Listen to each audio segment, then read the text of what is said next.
Hello everyone. Welcome to my show, Chat with Monica, and I also welcome my today's guests, Philippa Gray and John Denley. Hello. Hi. Howdy. Hello. So today we are going to be talking about happy life versus unhappy life. Everyone deserves to be happy, but not everyone can achieve it during their lifetime. So wait, it's going to be interesting today. We will be back. Everybody wants to be happy. Everyone wants to be loved. All of us wish to be healthy. Everyone wants to enjoy life.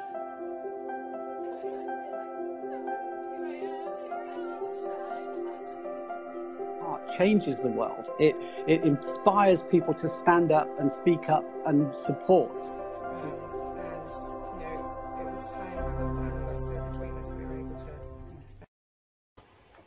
Hello and welcome once more. Today in my show, Chat with Monica, and today I've got beautiful guests, Philippa and John. So, hi guys, once more. Hello. Hello again. Thank you so much for joining me, and we are not going to be waiting because I'm going to ask you the first question, and that is, can you introduce yourselves? Tell us who you are, what you do. Shall I go first? I am Philippa Gray. I am a clinical hypnotherapist and a rapid transformational therapist. And I guess I like to think of myself as a as in the word transformational therapist. So I help people transform their lives. And my company is called the Yellow Brick Road Consultancy. Yeah. Useful. I think it's going to come useful today with everything that you do. Brilliant. Thank you. And John? I just have a 5 o'clock alarm going on my phone, so hold on a second. There we go. Gone. Hi, I'm John Denley. Obviously, you can see that's me online everywhere as John V. Denley. That's me. Company name's still in fluid notion, but the Freedom Cube is what I'm most known for at the moment, which is this. It's kind of a customized Rubik's Cube. And I help people learn the tools and techniques to allow themselves to gain control of their mental health so that they can become free from depression and anxiety and stress and move forward to living a more positive life for themselves and their family. That's the general thrust of that. And interestingly enough, there's a thing going on at the moment, and Marissa Peers, who I think is the guy who does your stuff, Philippa, isn't it Marissa Peers who does the your stuff? She's on at an hour and 15 minutes on an event that I'm subscribed to. So it's quite interesting. I was looking forward to hearing all about her stuff. Excellent. There you go. Yeah. Cool. So I think with both of you being here, I think we are going to really dive quite deep because everything that you do is quite deep for people to really realize why they're not happy on their life journey. And I would like to start by asking you how you felt in the times when you lived that unhappy life. Because we've all been there. We know it's not nice, but it's all about the feelings. So what were the feelings for you guys? How did you feel in those unhappy days? Wow.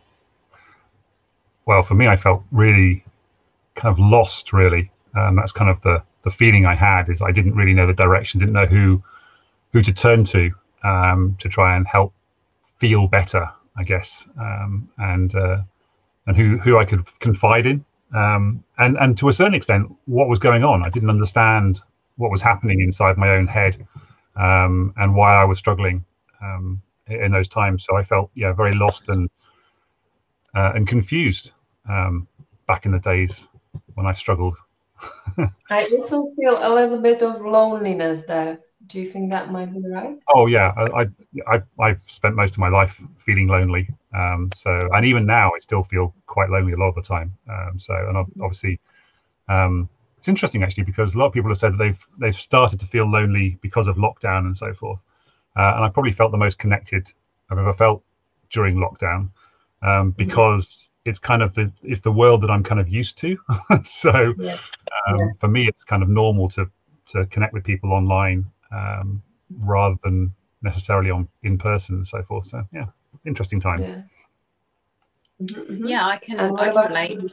Yeah, I can relate to what John's saying in terms of, I think that the feeling of not understanding and the feeling of being lost, I think that's very common, and I think we hear that an awful lot from people when we work with them.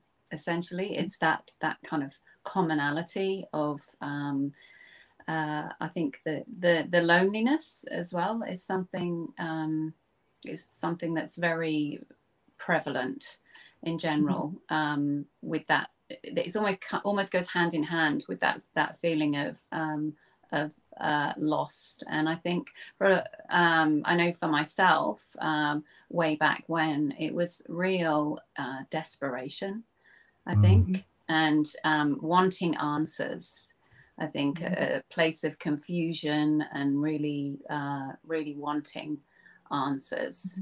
And I knew that that all of this was, going on inside my mind, and I knew that if that's where it was all going on, that the answers were in there somewhere. I just didn't know how to get to them. So that's where the journey began, right? Yeah, so it's interesting because I didn't know it was inside my head. At my times I didn't know what was going on at all. And I was, as you were speaking just then, I was thinking to myself, it's a sense of kind of isolation, which is where I was really struggling with my depression when I was really low. And the times when I've been low since as well, I was just thinking about it as you were talking there. It's the same thing. It's like I feel like I've been abandoned by people in my life, or the people who I felt close to, and then I got disconnected from them, and then suddenly I felt isolated again. I felt like I was on my own again. So yeah, that's been a recurring theme now I think about it. And the worst points, well, not the worst points, but the first point at which I said I've got to do something about this and change it was when I stopped going out and stopped socializing, because that was the problem. It was social anxiety that was causing me the problem, the main problem really. And talking to beautiful ladies like yourselves would have been almost impossible to me back in those early days. It would have really confused me. I would be too scared to do it. So yeah. And when was the breaking point? What kind of situation did you reach that you actually realized it and made a decision that you're going to change it? wow. Okay, for me it's been 3 or 4 over the years. It's an interesting question. I think the first time was when people started inviting me out to like bars and stuff, and I kept finding excuses to not go, and trying to avoid that situation of being in a social scenario. And I thought that's when I needed to do something about it. So that was the first time. The second time was when I had a massive panic attack and I found myself curled up in a ball on my kitchen floor, unable to breathe, and I didn't know what was going on at all. So that was the second time. I think the third time was probably, yes, it was when I was on the Camino. I was walking the Camino de Santiago in 2016, and all the group of friends who I'd been walking with had kind of abandoned me. It hadn't really, but that's how it felt to me at the time. And I was walking along a road, and I just felt like they just left me behind. And I was like, I've got to sort something out with this. That's a whole other story, that one. And then the last one was, I think 2017, when the business that I was helping to run had gone a bit wrong, and I'd said to my business partner at the time, I can't carry on like this. This is ridiculous. And then he'd said to me, "What are you worried about? Your life is fine." And I just went. And then what happened, of course, is that because I'd learned how to deal with the things up until that point, I then put all those things that I'd learned into action, and that's when I realized, oh, I need to be teaching other people this stuff because it really works. So that's kind of my journey in that respect. So I don't know about Philippa, if she's got a single time or multiple times, perhaps. Yeah, mine's a single, really. A single time, and it was a long time ago, in my late teens, and it was really probably couldn't have gone any lower than I did to be honest. It was absolute rock bottom. And it came from a sense, you know, not surprisingly, rejection, abandonment. And, you know, as humans, we need that connection. You know, we're hardwired for it, right? So, and probably as well a cocktail of teenage hormones as well. You know, throw that into the mix, and you know, you're on your way to disaster, really. So that was it for me, and I think that was the starting point of me kind of having this. I guess it was like a, you know, a sort of moment of awareness, if you like, that all of this is going on, you know, inside of my head, and I have to get a handle on this. If this is going on in my mind, you know, I have to get a handle on this. And that was kind of the beginning for me of starting to look at, yeah, and the interest began of, okay, well, how does my mind work? Why is this going on? Why do I feel like this? How can I change this? And that was, yeah, over 30 years ago. So wow. Mm. Yeah, I was feel it was much the same for me. Again, it's like, what is going on inside my head, and how can I fix it? The first time I actually was an NLP guy I went to, and listening to him talking about how your brain works, then made me go, wow, this is amazing. And that's what started my fascination with how the brain works and how our minds work. So sorry, a minute, Monica, you're going to say something. someone kind of like inspired you to actually start thinking about that. Yeah. Right. With Philippa, I feel that you kind of reached to the point when you took responsibility for your life in your hands. Would you say that was a little bit like that? Yeah, I think it was that total sort of, you know, desperation, really, and that point of realizing that actually it's up to me, you know, that I have to do something here to create the change, for things to be different. Then I need to do something different. So yeah, it was literally do or die. It was literally do or die. Yeah. Which is the question I was going to ask. Did you feel like it was going to go in a really bad direction if you carried on going the way you were going to go? Yeah, well, it actually already had gone in that direction. Yeah, so it was a failed attempt. Right. Yeah, it was a failed attempt that kind of was the wake up call. Right. If you like. Yeah. For some, luckily, that is a wake up call. For some, it's the end of the journey, if we're going to be really honest here. And I'm glad that we are really starting quite deep, because it is deep. But for those that are going to be watching, you know, it's important to hear it. Because if we got up and we made that change in our lives, then they can do it too. And there is always hope. So I would actually like add from my point, when I lived very unhappy life, I actually realized that it wasn't the life that I wanted to live. I realized that I was living according to other people's expectations. And that was for me like a big eye-opener, because I thought, why am I actually doing it? And there was a massive question mark behind it. Why? And I started questioning my own life, what I want, how I want to live. And then I started searching for answers, because that's all that we can do, find the answers to the questions we have within ourselves. So I'm glad that we started so deep, because those feelings that we now kind of like brought back up are not nice. And I know we all know that people can make a change, but what was the first step that you actually made towards the change? Can I just say something about that though, about feelings kind of thing, and how, because at the end of the day they're just feelings, right? I know that obviously some feel good and some feel bad, but we have a lot of judgment about them, and I think part of that can kind of contribute to the whole picture. You know, that's bad, you shouldn't feel like that, you know, or that's good, you need to feel like that. They're just feelings, and they're just part of life. So I think it's about, if we can start to change our perspective a little bit around feelings, that in itself starts to change the game a little bit. If you stop judging how you feel, and I can't feel like this, I need to feel different. Would you agree with that, John? Yeah. I was just thinking as you're saying that, and actually I was going to say something else about some earlier on as well, but it's observing the feelings, I think, is where you were heading on that one a little bit, which is taking yourself away from, because the problem is that the feelings come and they kind of feel like they can overwhelm you, and then they can drag you down, and then that can send you into a spiral which takes you down. But if you can just sort of step away and go, I'm having this feeling, this sort of almost as an external perspective, and say, why am I feeling that feeling, and where's that coming from? And then you can kind of deal with it much better, because you've stepped away from it, rather than allowing yourself to wallow and then slip down deeper and deeper into the hole.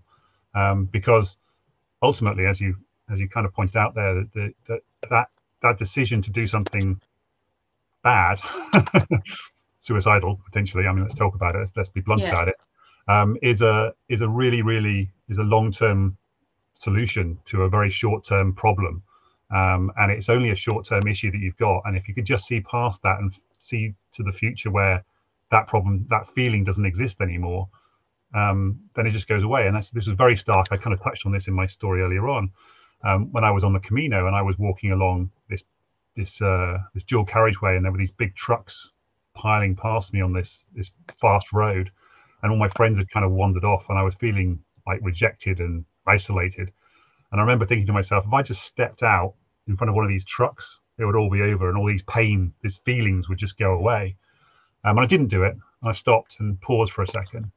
And then less than an hour later, when I'd walked up this hill, I'd met somebody who I'd met earlier on in the walk, who completely lit me up and transformed my feelings and made me feel like joy and happiness and ecstasy for 10 days afterwards. And if you think back at it, you think, God, that one moment of decision of doing that, and I would never have had that joy in my life just an hour later. There was that opportunity of having that joy would never have existed.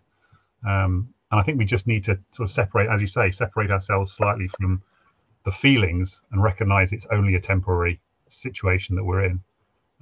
So yeah, I definitely agree with you, Philippa, on that one. Is it kind of like accepting the fact that you can feel bad, you can feel good? Yeah, I think that's what Philippa was saying, is it's recognizing that we all have these feelings and that they're normal and they're part of everyday life, but that you can do something about them as well. It's not that they control you. And this is what I teach. This is why I say take control of your mental health. It's all about being able to manage your own feelings and taking control of that situation, so that you don't feel like you're being controlled by your feelings and your emotions. That's the difference that's going on there. I think Philippa would probably very much agree with that. Yeah, absolutely. You know, essentially, really, our emotional well-being, you know, is really the only thing that we actually have any control over. Really, our internal world at the end of the day. And I think the judgment of the feelings, it kind of just adds another layer to it. You know, you're already dealing with this feeling that's potentially difficult for you, and then you're judging. You know, there's the feeling, and then you're judging it. You know, let's just lay some more stuff on top of it. Yeah. Oh, no, now you're really bad for feeling like that. It's like, oh man, you know, gee, we're hard on ourselves, kind of thing. So I think just to kind of, you know, give ourselves a break. You know, we're feeling beings. We're meant to feel. But it's about, you know, it's about becoming master of your own emotions, rather than allowing your emotions to control you, knowing that you can control your internal world and you can make those changes. And that level of observation that John's talking about there, just to step back, you know, and notice, oh, there's that feeling again, you know, and actually giving yourself that moment of choice to be able to make a decision in terms of where am I going to go with this at the end of the day. And I think knowing that you have a choice with a feeling, that concept for a lot of people would be like, really, you know? Yeah, but that's the truth. That's the truth. Yeah. So you have that ability to choose in any given moment how you feel, but it starts with the awareness, you know, and noticing that observation that John mentioned. That's the beginning point. Yeah, of it, because I think. I was going to say the problem, of course, with the judgment thing that you were talking about there is that you then stack a negative emotion on top of another negative emotion, and then you have another negative emotion, and you start stacking these things up, and they're just pushing that pain even further down. Whereas, and of course, as we all know, having been through this process, you can do the opposite. You can stack a positive emotion and then stack another positive emotion on that, and you can start lifting yourself up by doing exactly the opposite thing. It's why I always have this problem with people who talk about, power of positive thinking doesn't work, and you go, well, yeah, but the reason you think that is because the power of negative thinking is active in your life constantly, all day, every day. You're just not aware of it. You're not looking at it and thinking, oh, this is negative thinking that's causing me to feel this way. And you can switch that and just say, I'm going to do positive thinking instead, and take me the other direction instead. So yeah, it's very much being in control of those feelings and making a choice. Yes, I'm going to jump in because it's well said, but we all know when we are in the deep hole, dark place, it's very hard to hear it, or it's very hard to open our mind to it because it's so dark, you know, and we cannot see the light at the end of the tunnel, you know. And as we said, you know, some people don't really like get there into the. So how to do it, you know, because we've given like some tips, but really when you are in the dark place, how they can do it. Go ahead, Philippa, if you're ready to go. I think to first of all, it is about making a decision to a certain extent. You know, we've all talked about you got to a particular place, and you know, just thought I've had enough now, and something needs to change. So it's getting to that point and recognizing, okay, something needs to change when you're in that dark place, and then just I think it's small incremental steps every day. It's, you know, it only needs to be 0.3% of making a change of something each day, and by the end of the year you'll have made, you know, 100% difference in that particular thing in your life. So whatever it may happen to be, I mean, for me, I think, you know, connecting to your body through breath is a really powerful way to begin to start to help you change your state, moving from the sympathetic nervous system to the parasympathetic nervous system. That's really simple. You know, we all breathe every day. So why not breathe optimally? Why not breathe in a way that is going to effectively change how you feel? So I would start with that, because that's simple, and it's doable, and everybody can do that. Yeah, I can see that John's nodding. So yeah, no, absolutely. I mean, when I had my massive panic attack in 2012, I didn't know what was going on at all, and I was, as I say, I was lying in my kitchen floor trying to work out how you phone for an ambulance when you can't speak because you can't breathe. And I texted a mutual friend of ours, Monica. Actually, Philippa, you might know him as well, Mark Griffiths.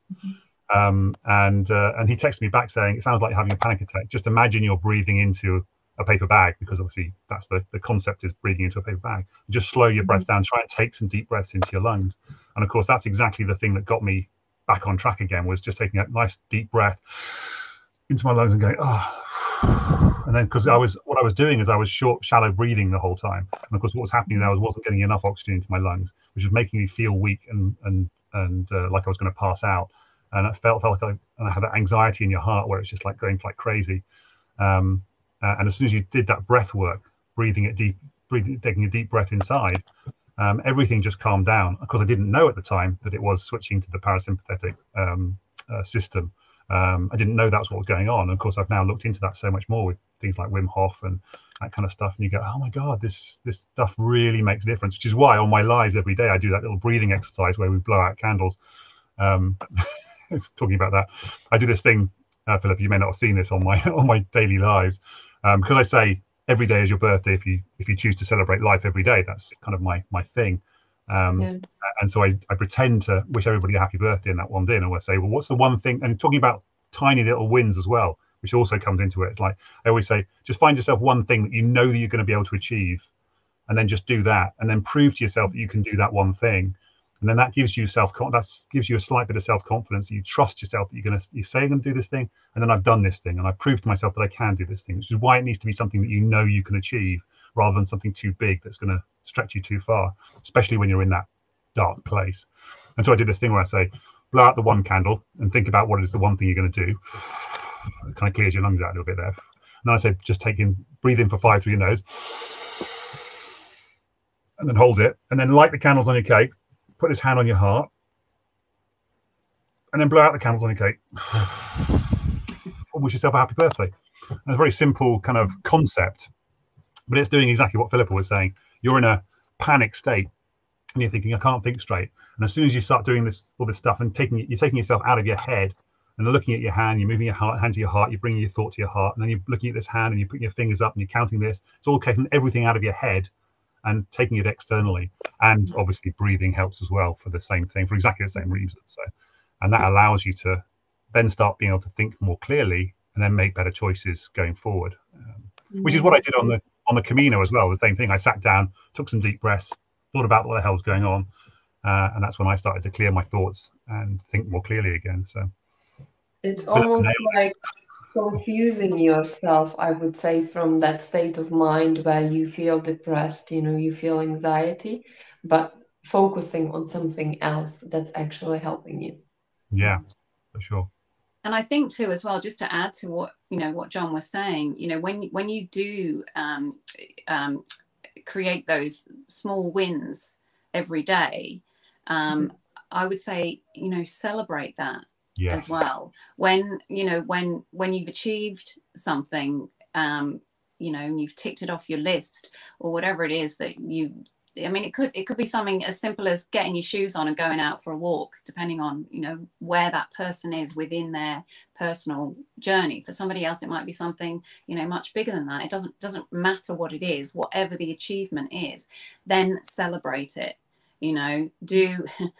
do a bit of a dance or whatever it may happen to be. But when you do that, you're going to release some dopamine into your brain, and yeah.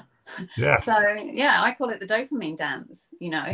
So yeah, those tiny little incremental things, and that's going to start to change your brain chemistry. Right. And your whole state, but it's little bit. Yeah, I did Tony Robbins' UPW on his first virtual one, middle of last year sometime, and there was a guy on there. He did a couple of things on this, and he said one of the things he does is just get the hand here and then just go and literally just tap yourself on the back and say, "Well done, you." I mean, it's ridiculous, but you go, and then but then, as you say, you're then reinforcing it. You're getting that little thing. Every time I do something good, I'm just going to pat myself on the back, literally physically pat myself on the back, and create that feedback loop that I just did something good, and I'm going to congratulate myself for it. Well done, me. And then the other thing he said was, when you walk through a door, just go, "I'm here." It was just like, it's such a cool idea. I mean, you wouldn't necessarily do that in all circumstances, but doing it inside your head, I've arrived. No, I think you should do it. I think you should do it for real. For sure.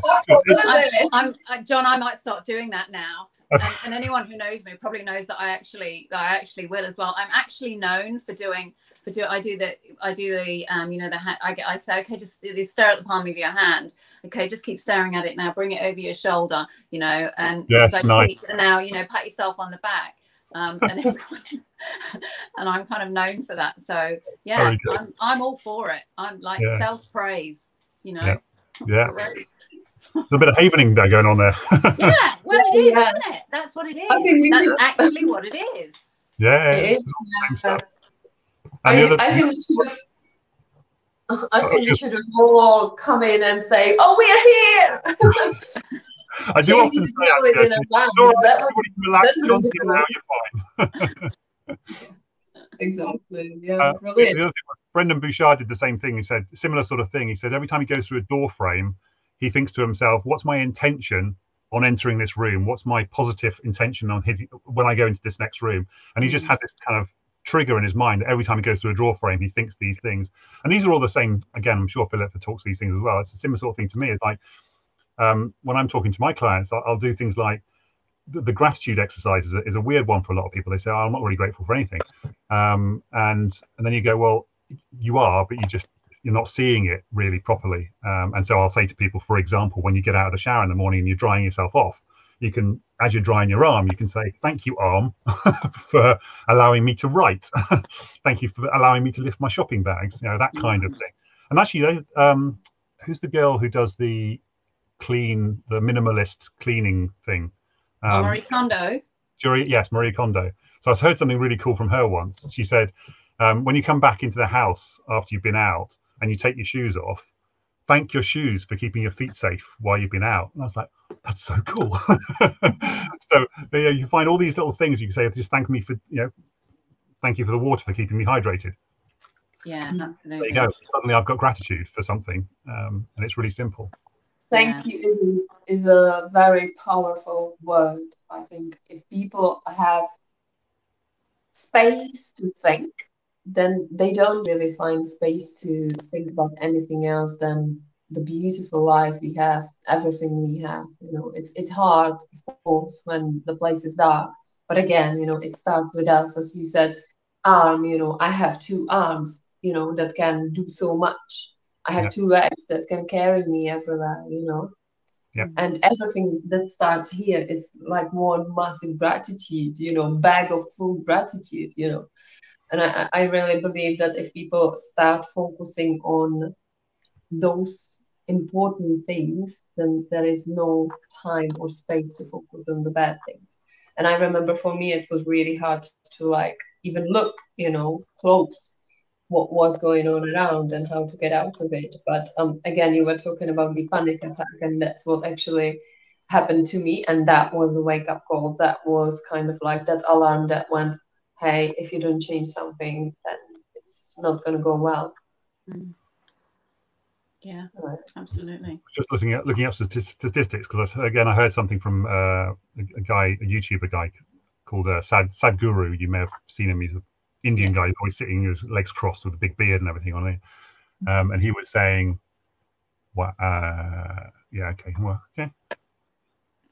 So he was saying that when you wake up in the morning, you can be very grateful for the fact that you are one of the people who actually woke up this morning, because and he said over 1 million people morning, and you are grateful for the fact that you're not one of the million who didn't morning, which I thought was kind of a cool way. It was a bit morbid. It's I thought it was quite interesting. 280,000 people have been born today so far, apparently. Global. That's quite interesting. Yeah, but John, I'm going to ask you if you can repeat the number, because the numbers that you said, because you broke up there, and I think it's quite important. Oh, it was he said 1 million people didn't wake up this morning. Wow. So I haven't checked that yet. So, and that's what I was just going to check and see if I can figure out.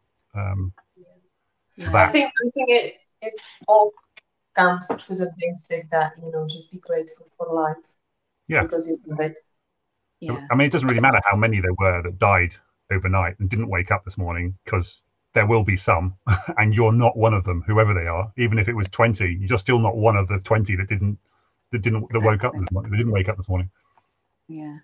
One of my mentors, Freddie Jackman, he talks about, you know, your feet, how, you know, your feet have, all the places that your feet have taken you, and how much they do for you. And in terms of your hands, he talks about, you know, all the people that you've hugged, and, you know, the experiences that you've had, you know, just think about that, and being grateful for that. And I think when you can connect people to an emotion in terms of getting to a place of being grateful, that always really helps, because I think it is very common for people who have been struggling with their emotional well-being to get to a place of, like John said, you know, I'm not. They say I'm not grateful for anything.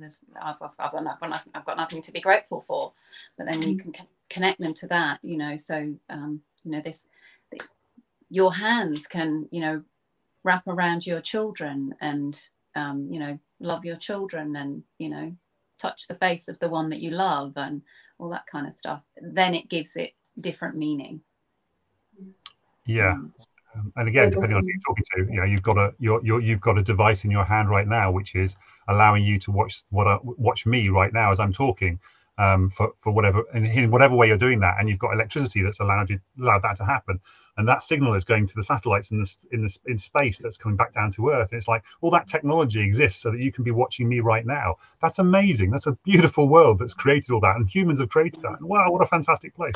My friend Jo Howarth does this really, really cool thing about making a cup of tea, and she has this whole story about how you turn on the kettle, and somebody's designed the kettle so that it's going to turn off at exactly the right time, and somebody's arranged it so all these wires appear at your house so it can turn on the kettle in the first place. And then you turn on the tap. I've done it the wrong way around. You turn on the tap and you fill the kettle up, and somebody's arranged it for all these pipes and stuff to get this nice clean fresh water to your house, so you don't have to go to the well at the end of the road to pick it up. And you pick out a cupboard. You've got a cupboard, for crying out loud, on the wall, and you take out a cup which you've decided you're going to buy at some point in the past, and then you put a tea bag in it. The tea bag has been made by somebody in India or something. It's just like this amazing kind of thing about this whole world has come together to allow you to just drink that cup of tea, which feels like it's such a nothing thing to be doing. But when you think about what's come together to allow you to drink that cup of tea, it's astounding. It's amazing. But we just don't think about it all the time. So there is so much around us, within us. There's just so much. But let's face it, it's not easy for those that are really, really in that hole. But let's talk about that happy life. How does that feel for you guys now? Sorry, happiness, did you say? Happy life, yeah. Oh, I'm gonna let Philippa go again. Philippa go again. So I keep calling you Philippa. Let's Sorry. turn the page, because we've done a lot of deep talk, and then we need to lift them up, and we've slowly been going up. So let's talk about the feelings and happy life, you know, without judgment of feelings, but how we experience it. I think how we experience it. I think everybody perhaps experiences it differently, but similarly at the same time. I think everyone's experience is very unique, and maybe what happiness means to one person is very different to perhaps what it means to somebody else. You know, for me, I guess joy is a big thing. Experiencing, you know, joy, and I suppose my top three are joy and bliss and love experience. And that's the trifecta for me. You know, equals happiness. If there was a recipe, you know, I'd put those in the happiness cake. That would be it for me. And how I get there. I guess there are different vehicles to get me to those different ingredients that then make the entire cake, so to speak. But I think ultimately it comes back to being authentically my true self. And when I'm being my true self, I can't be anything else but happy. And the happiness is a combination of those different emotions. So, but being my true self, to me, is happiness. And I think, yeah, I think that's a journey itself, and for some totally, it can be yeah. very, very tough journey, because not everyone is really in the place where they accept themselves, they love themselves, and they appreciate themselves. Mm. I'm not there yet myself either.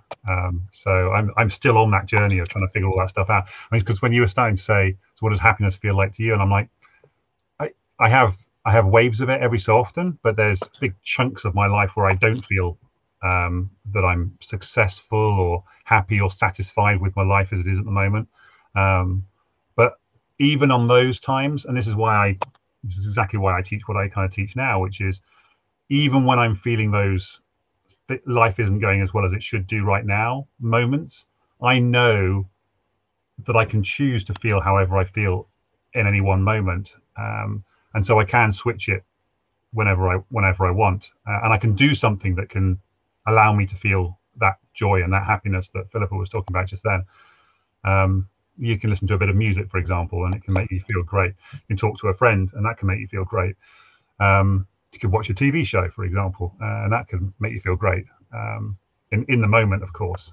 But I think, as Philippa was saying, it's for the whole life to be, then it becomes a combination of bits and pieces of the whole. I talk about 15 pillars. That's the 15 pillars on my cube, which then hold up that life. And I always talk about how we all have these ups and down days like this. And when if these pillars are shrinking because you're not paying attention to the good things in your life, you're not paying attention to the gratitude and the exercise and getting out into nature and doing things that you're succeeding at, then that shrinking can come down and down and down and down.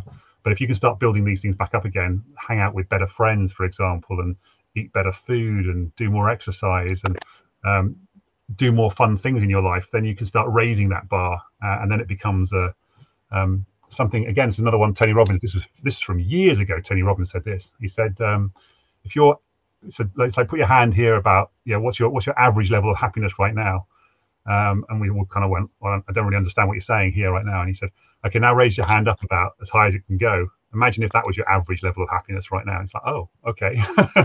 And he said, and it's just a choice, because you can build up to that, so that is now your average happy day. And you go, oh, okay, cool, I get that now. So that now, even when you have a bad day, your future bad days are no longer, not even as bad as your current good days. And you go, oh my word, it's amazing. So I think it is just a combination of a lot of little things in your life that can combine together to make it feel like it's a positive life. I think it comes back to making the decision to focus on the good stuff, right, and doing the good stuff that make us feel good. Yeah. Would you say that could be a way? Well, yeah. I mean, that's part of the process that I teach people, is to every night when you go to bed, is to focus on 3 things that have made you smile, or 3 things that you've achieved during the day. And of course, then you're making sure that your brain is focusing on the good stuff that happened, rather than what most people do when they go to bed at night, which is focus on all the bad stuff that happened during the day. And obviously that then becomes a negative thing, because you then reinforce those negative stories in your head. And that's back to where we started this whole story up at the beginning of this show, which is that it's that negative thought inside your head, which then you stack on top of with the judgment we talked about before. And then we beat ourselves up for being judgy about our feelings. And then we feel bad about the fact that we judged ourselves, and we beat ourselves up. And it's just like, no, hang on a minute. Something good happened today at some point. What was it? And actually, something Philippa was saying earlier on as well about looking for, I can't remember what you were saying, but I remember thinking to myself,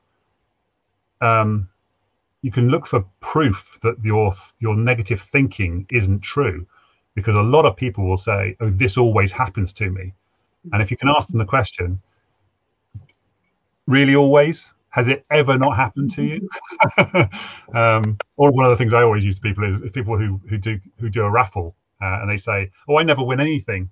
And you go, okay, and then they win, and you go, great, you can never say that again now, because you have won something. You now have proof that you do win sometimes. Yes, yeah. I like that what we are actually talking about here is quiet, simple, and easy, and most importantly, available to anyone. Right. Because anyone breathes. Yep. Anyone can feel gratitude. And anyone can choose to focus on the good stuff that makes them feel good rather than on that other stuff. Yeah, there's just no fee for that. There is no fee for walking in nature, deciding and going into nature and just doing the stuff that really makes us feel good. But often we make a decision to actually stay in that deep, sad place where we don't see the light. But I would ask you guys what would be like the tip for those people that are feeling that way right now to start right now to change it. What would you say to them? Philippa? So the people who are in a dark place, Monica. Yeah. I think, as we were saying before, I think to acknowledge it, just to acknowledge where you are, acknowledge that you would like it to be different, and then just to commit daily to whether it be okay. I'm gonna become more aware of my breathing, and I'm going to check in on my breathing. And we've got these amazing devices now that we carry around with us, and instead of getting lost in a lot of the hoo-ha that's on there, focus on using it to help you propel you forward in your life.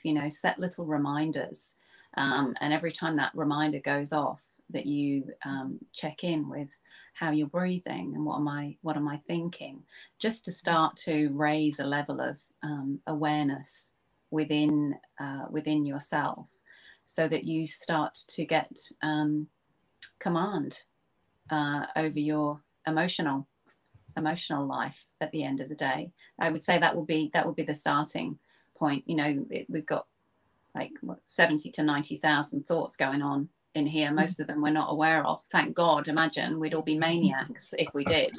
So, it's just really about, okay, well, what is going on in here at the moment? Let's just check in and see, and see what's going in. But I would say it is about making that commitment to yourself. I think you have to want it. You have to want to change. And all of us here have wanted to change. We have wanted something different. And you have to want it, and that means letting go of other stuff. And if you've been in a place of victim, and sometimes there's a payoff to that, it's about letting that go as well. So harsh but true.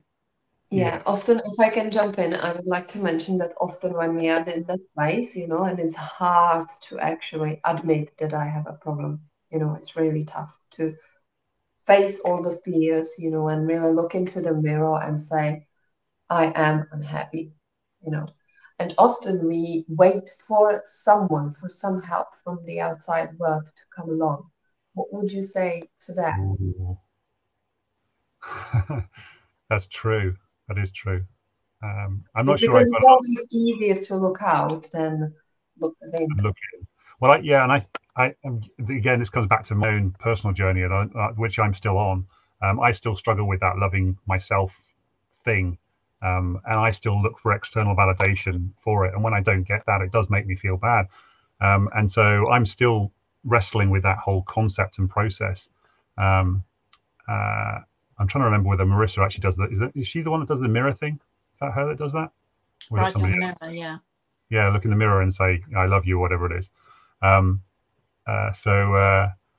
and I always struggle with that. And there's a great movie called Angel A. And there's a scene in that movie, black and white French movie, where the lady drags this guy to the mirror and says, what do you see? And he says, oh, I see a beautiful lady. And he says, what else do you see?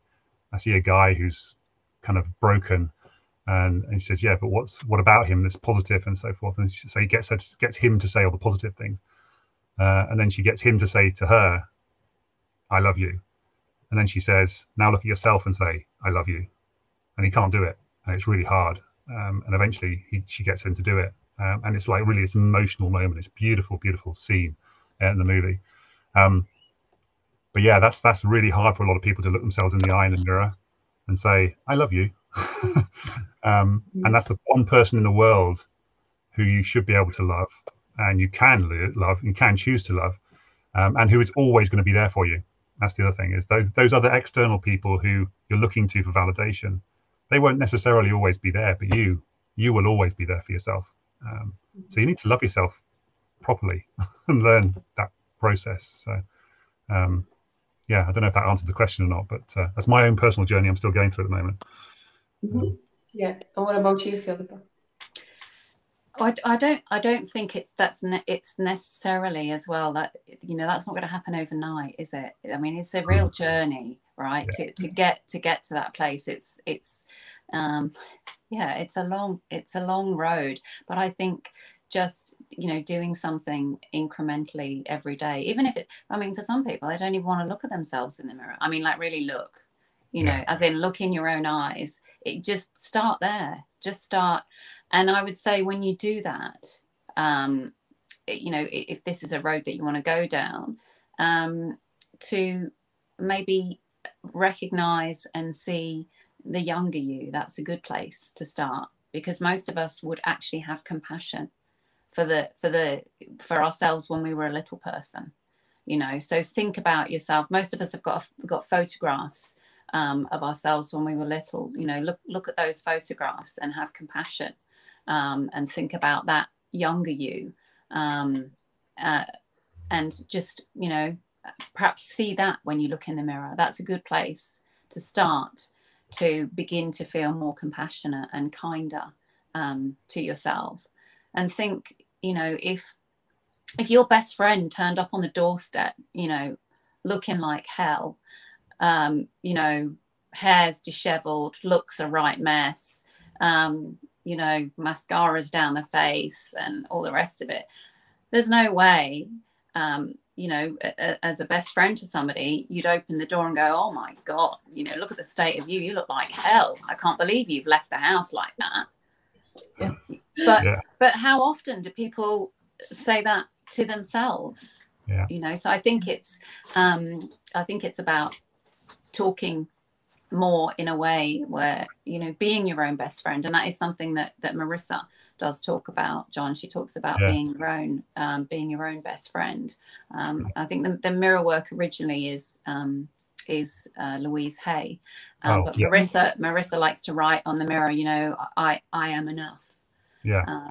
That's, you know, to just remind yourself that, you know, we are all enough just as we are. Yeah. I have post-it notes on my mirror as well. Actually, I have a big sign of it just above my TV over there, and I can just about show you that. It says, "I am awesome." I say, "You are awesome." There you go. You are. Hey, you're awesome. And again, these are kind of, you know, little, although the biggest things we can do for themselves. Yeah. I've just started adding into my program, because I was trying to go through this process of struggling with people who couldn't see. Actually, I was having this problem myself a couple of weeks ago now, actually.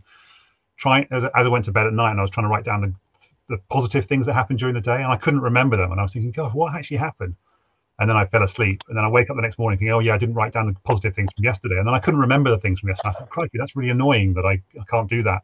So I was thinking to myself, I wonder how I can get myself to look for the positive things throughout the day. And I thought about putting up some post-it notes around the house that sort of says, has anything happened positively in the last few minutes? And then Philippa just said something just now, which actually reminded me. Because if you remember, right at the beginning of this session, I had an alarm that went off on my phone.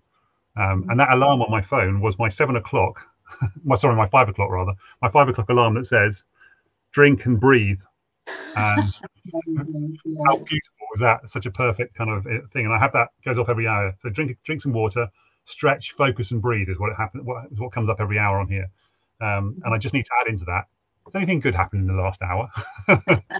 And then I can do that thing, and I can incorporate that into my process as well. So thanks for that, Philippa. Oh, you're welcome. I think too as well, John, before you get out of bed in the morning, when you've just woken up, You know, that's when the unconscious mind is, you know, it's open. It's that beautiful place between consciousness and the unconscious, and that's a really good place to be in terms of sort of setting, you know, an intention for the day, and that intention could be, you know, I'd like to really focus and remember and celebrate those great moments that happen throughout today. Because if you do that at that point, that suggestion's going right into the unconscious, and you'll be on it then for the day. Which is why I have a whole process. Exactly that. Thank you, Philippa, for prompting my process. So yeah, I have a whole process that does exactly that, and this is the list of, you know, write these things down and then write them down in little things, and then the idea is the next morning the first thing you do is you read the list you wrote the night before, to work on exactly what you just said there. So beautifully said.